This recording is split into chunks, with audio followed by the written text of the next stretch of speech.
Welcome friends. Total bilirubin, direct bilirubin और indirect bilirubin में क्या डिफरेंस है, या ऐसा बोल सकते हैं टोटल बिलिरुबिन, कॉन्जुगेटेड बिलिरुबिन जिसको डायरेक्ट बिलिरुबिन बोलते हैं और अनकॉन्जुगेटेड बिलिरुबिन जिसको इनडायरेक्ट बिलिरुबिन बोलते हैं, इनमें क्या डिफरेंस है। तो सबसे पहले आपको समझना है कि जो डायरेक्ट प्लस इनडायरेक्ट मिला के टोटल बिलिरुबिन होता है, या ऐसा बोल सकते हैं कि कॉन्जुगेटेड प्लस अनकॉन्जुगेटेड मिला के टोटल बिलिरुबिन होता है। तो शरीर में आरबीसी के टूटने से बिलिरुबिन बनता है, जो कि नॉर्मली बनता ही है, रोज बनता है, और वो स्टूल और यूरिन के रास्ते निकल जाता है, जिसमें लिवर काम करता है, किडनी थोड़ी सी काम करती है, हाथ काम करती है और स्प्लीन काम करती है। तो ये पूरा सिस्टम चलता है।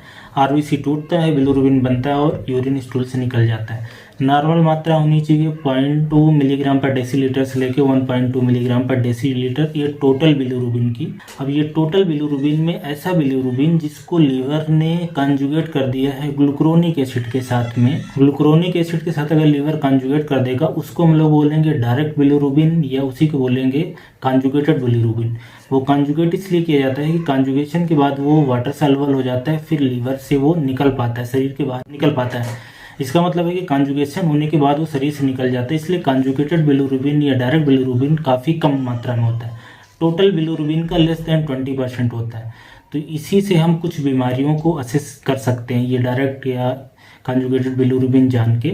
और ऐसा बिलिरुबिन जिसको लीवर अभी कॉन्जुगेट नहीं किया है, वो ब्लड में सर्कुलेट हो रहा है, उसको अनकॉन्जुगेटेड बिलिरुबिन बोलते हैं, उसी को इनडायरेक्ट बिलिरुबिन बोलते हैं। वो ज़्यादा अमाउंट में होता है। अब वो क्या है, फैट सॉल्युबल होता है, और इसलिए वो शरीर में घूमता रहता है, और जो ब्रेन है, ब्रेन में भी जा सकता है। इसलिए जो छोटे बच्चे होते हैं उसमें बोला जाता है कि इनको फोटोथेरेपी करो, ज़्यादा बिलिरुबिन होगा तो ब्रेन के अंदर चला जाएगा, फिर ब्रेन डैमेज कराएगा, बेसल गैंग्लिया में जाकर डिपॉजिट होता है। तो अनकॉन्जुगेटेड वाला, जिसको लीवर ने बाउंड नहीं किया है, कॉन्जुगेट नहीं किया है ग्लूकुरोनिक एसिड से, वो घूमता रहता है शरीर में, क्योंकि वो फैट सॉल्युबल होता है, वाटर सॉल्युबल होता नहीं, तो निकलता नहीं। कहने का मतलब ये है कि अब आप समझ गए होंगे कि डायरेक्ट जिसको कॉन्जुगेटेड बोलते हैं, प्लस इनडायरेक्ट जिसको अनकॉन्जुगेटेड भी बोलते हैं, दोनों मिला के टोटल बिलिरुबिन होता है, और इसका इतना लेवल रहता है। अब इससे क्या होता है कि हम बीमारियों के बारे में जान पाते हैं, जैसे कि टोटल बिलिरुबिन बढ़ा है और साथ में डायरेक्ट बिलिरुबिन भी बढ़ा है।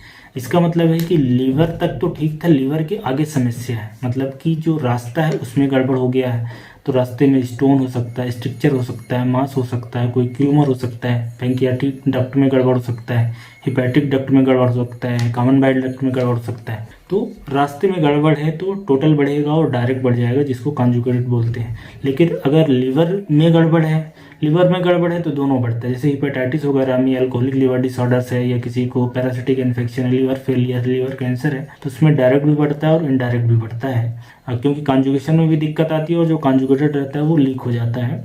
और अगर उसके पहले मतलब ज़्यादा आरबीसी टूट रहा है, एनीमिया हो रहा है, हीमोलिटिक एनीमिया हो रहा है, उस केसेस में अनकॉन्जुगेटेड बढ़ता है, या उसी को हम लोग इनडायरेक्ट बिलिरुबिन बोलते हैं। तो जो छोटे बच्चे होते हैं, जो नियोनेटल मतलब जो 14 दिन के अंदर के बच्चे रहते हैं, उसमें कभी आप देखोगे तो टोटल बिलिरुबिन बढ़ा रहेगा और अनकॉन्जुगेटेड वाला बढ़ा रहता है।